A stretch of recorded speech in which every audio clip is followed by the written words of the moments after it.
the game on Saturday and second. First of all, your reaction to the cup draw, Blythe away. I suppose it could have been worse, it could have been better. Yeah, pretty much that, yeah. Yeah, we know obviously, I think I said after the game on Saturday, probably from a selfish point of view, I'd maybe like to have played Hartlepool at home, and like I said, I know that they bring a good following with them, it'd be a good game for us as well.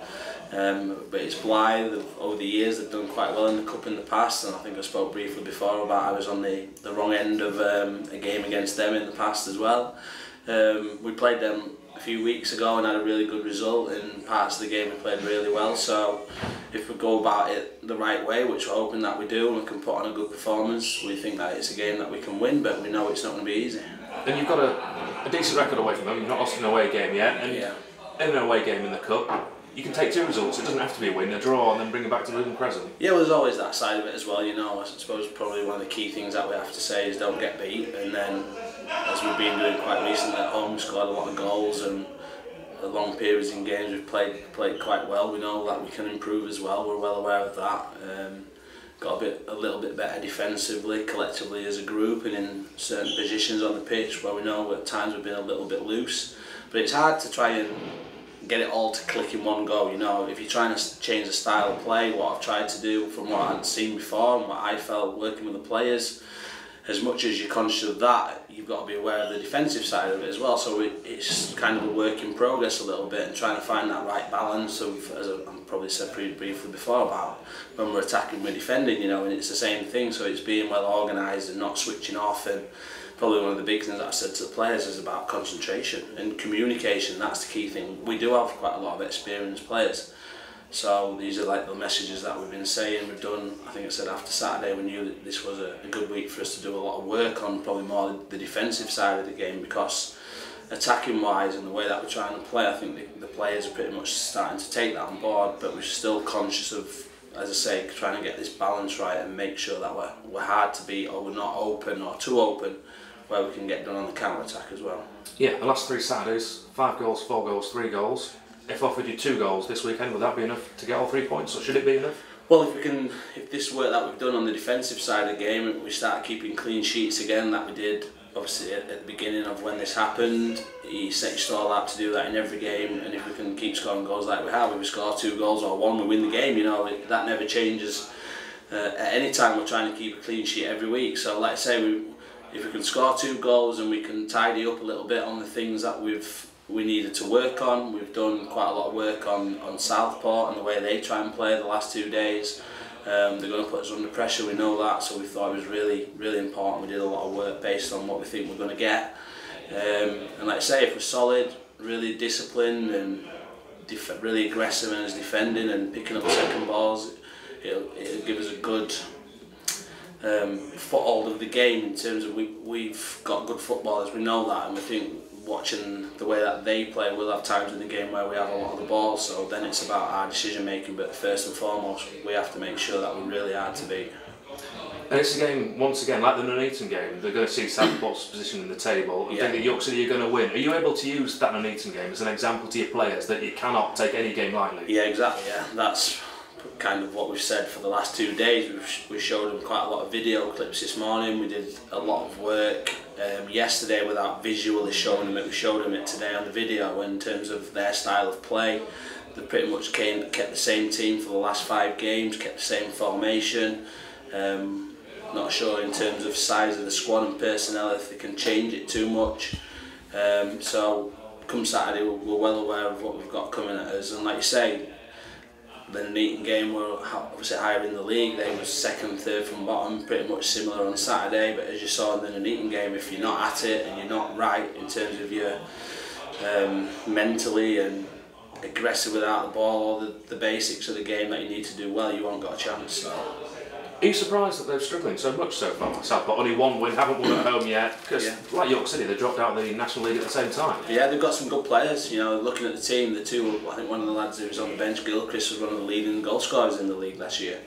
So I think they've changed personnel, they've changed a new manager. They're quite a big team. They've got probably 7, 8 lads who are over 6 foot. So that kind of tells you what we probably pretty much expect what's going to get thrown at us. But we have to deal with that. You've got to deal with that. You know, home or away, everyone's got their own style in terms of the way that we'll play, and probably one of the good things with us, we think we've got good options in terms of, we feel if we need to change it and play a certain way or certain personnel in certain positions, we know that we can do that. You got any injury problems? Tatey a little bit is still not 100% yet, so we've got plenty of time still between now and then, and I think I've said it before about, because we've got a big squad and good experience, especially at centre back. If Joe's not fit, then we'd rather lose him for one game. As I said, obviously previously about, we'd rather lose a player for one game than lose for 2 months. You know, so we won't take any risk with it. I just don't see the point in that. Yeah, clearly there's no point risking a player if he could. Yeah. He could make that, whatever injury he's got. Yeah. If he could make that worse. How much of a boost do you think it would give this squad if they did start to pick up more points away from home? I'll say you're not losing games, yeah, but draws really kill you in a way, don't they, in this league? Because you're better off winning one game and losing a game than you are consistently drawing games. Yeah, it's true that we're well aware of that. I think maybe we've been a bit more cautious away from home than what we have been at home. Kind of probably had a little bit in games where we've actually waited to see what they do rather than us trying and dominating the game. I think probably the one game where we did do that was Brackley. And that was the very first game, you know. I thought, especially first half, we completely dominated the ball, and they couldn't get the ball off us at times, but we needed to be a little bit more clinical in terms of the final third, whether it be the final pass or when we did create a chance. And this is what we've pretty much said about this week, you know. We need to try and turn these points, which they do help, but if we can turn them into 3 points and keep this home run going, because if we're going to have a chance of getting out of this league and being right up there, we're well aware that that's one of the things that we need to do. Brilliant, that'll do for me. Thank you. Thanks. Do you think now, Sam, we looked at the start of the season, everybody thought John Parkin's natural goal scorer, but do you feel you've got 4 now, because they all seem to be contributing? Yeah, that's probably one of the big things that I'm really pleased about. We managed to balance in terms of the goal scoring out, you know, and obviously when we spoke briefly before, I think one of the stats was that when John went on the pitch we'd not scored.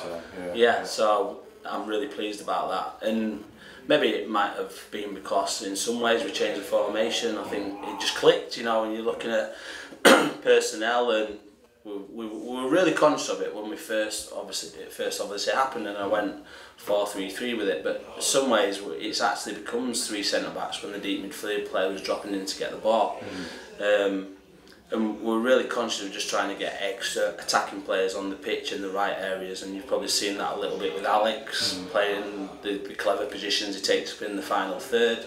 So if you can get it into him and you've not got one centre forward and he's isolated on the pitch, then obviously then it becomes a bigger problem to deal with in terms of the teams that we're playing against.